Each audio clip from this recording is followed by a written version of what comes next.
Assalamualaikum warahmatullahi wabarakatuh. Sebelumnya perkenalkan, nama saya Dinda Maharani Hamzah dengan NIM 642204414 dari kelas 644A03 Kampus Cimone.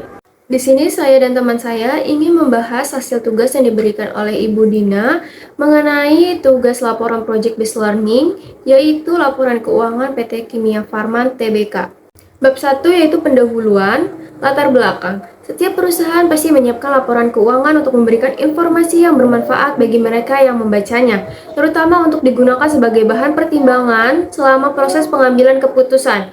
Laporan keuangan pada dasarnya adalah hasil dari proses akuntansi yang dapat digunakan sebagai alat untuk menyampaikan aktivitas atau data keuangan perusahaan kepada pihak-pihak tertentu. Selain itu, laporan keuangan adalah produk akhir dari serangkaian proses pencatatan dan pengiktisaran data transaksi bisnis yang memungkinkan seorang akuntan untuk mengorganisir seluruh data akuntansi sehingga mereka dapat memahami dan menganalisis laporan keuangan perusahaan. Setiap akhir periode akuntansi, perusahaan membuat laporan keuangan yang terdiri dari neraca, laporan laba rugi, laporan perusahaan modal, dan laporan arus kas.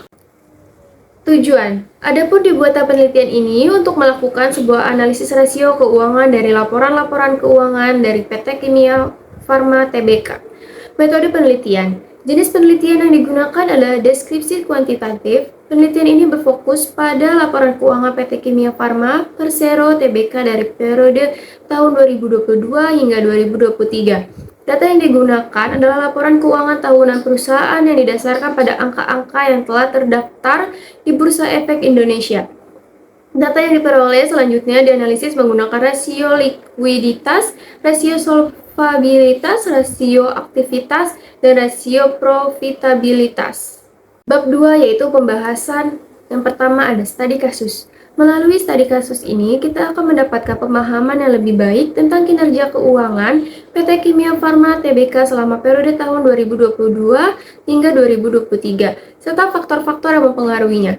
Ini akan membantu pemangku kepentingan seperti investor dan analisis untuk membuat keputusan yang lebih baik dalam mengenai perusahaan ini. Analisis.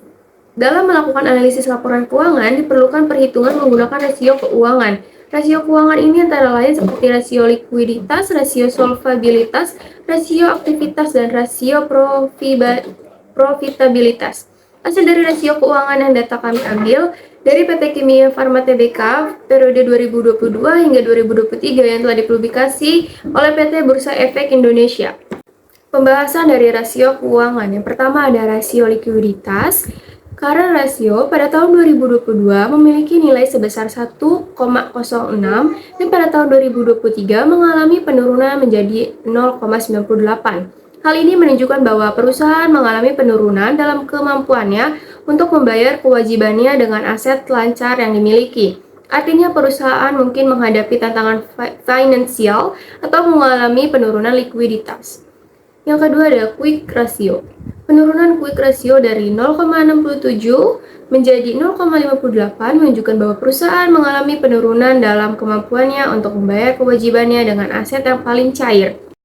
Perkenalkan, nama saya Ismiati Nuraziza dengan NIM 642200939. Di sini saya akan melanjutkan penjelasan yang sudah dijelaskan oleh teman saya. Rasio solvabilitas, debt to equity ratio. 2022 1,18, 2023 1,18. Dari tahun 2022 sampai 2023, debt to equity ratio tidak mengalami perubahan tetap pada 1,18. Hal ini menunjukkan bahwa perbandingan antara utang dan ekuitas perusahaan tidak mengalami perubahan signifikan selama periode tersebut. Rasio aktivitas, inventory turnover. 2022 1,38, 2023 0,74. Penurunan inventory turnover dari 1,38 menjadi 0,74 menunjukkan bahwa perusahaan mengalami penurunan dalam kemampuannya untuk menjual atau menggerakkan persediaan barang dagangannya dalam periode tersebut. Rasio profitabilitas, net profit margin. 2022 2,59%, 2023 1,69%. Net profit margin 2,59 mengalami penurunan di tahun 2022 menjadi 1,69 di tahun 2023. Penurunan net profit margin di tahun 2022 sampai 2023 menunjukkan bahwa perusahaan mengalami penurunan dalam kemampuannya untuk menghasilkan keuntungan bersih relatif terhadap pendapatannya. Return on Assets atau ROA 2022 0,91%, 2023 0,64%. Penurunan dari 0,91% pada tahun 2022 menjadi 0,64% pada tahun 2023 menunjukkan bahwa perusahaan tidak mengalami peningkatan efisiensi penggunaan aset dalam menghasilkan keuntungan. Return on Equity atau ROE 2022 1,98%, 2023 1,38%. Penurunan dari 1,98% pada tahun 2022 menjadi 1,38% pada tahun 2023. Menunjukkan bahwa perusahaan tidak mengalami peningkatan dalam menghasilkan laba dari modal yang dimiliki pemegang saham. Bab 3. Penutup. Kesimpulan. Laporan keuangan PT Kimia Farma Tbk untuk periode 2022 sampai 2023 menunjukkan adanya penurunan kinerja keuangan yang signifikan. Pendapatan perusahaan mengalami penurunan sebesar 0,08% dibandingkan tahun sebelumnya. Meskipun ada peningkatan dalam utang jangka panjang, upaya manajemen utang telah dilakukan untuk menjaga rasio utang terhadap ekuitas tetap terkendali. Namun, peningkatan beban utang memerlukan perhatian lebih lanjut untuk memastikan keberlanjutan finansial perusahaan. Melihat ke depan, PT Kimia Farma Tbk perlu mengidentifikasi dan mengatasi tantangan yang dihadapi untuk membalikan tren penurunan ini. Rencana strategis yang lebih adaptif dan efisien perlu diterapkan untuk meningkatkan kinerja operasional dan keuangan. Secara keseluruhan, laporan keuangan ini mencerminkan perlunya langkah-langkah strategis yang lebih agresif untuk memperbaiki kinerja dan memastikan pertumbuhan yang berkelanjutan bagi PT Kimia Farma Tbk. Saran dari makalah ini yaitu menghadapi penurunan kinerja keuangan dari tahun 2022 sampai 2023.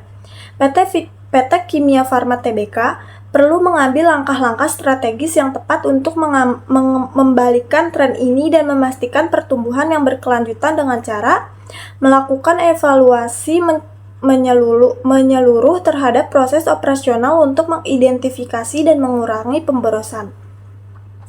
Mengeksplorasi pasar internasional untuk memperluas jangkauan dan mengurangi ketergantungan pada pasar domestik. Meningkatkan arus kas dengan mengoptimalkan penagihan piutang dan mengelola persediaan secara efektif.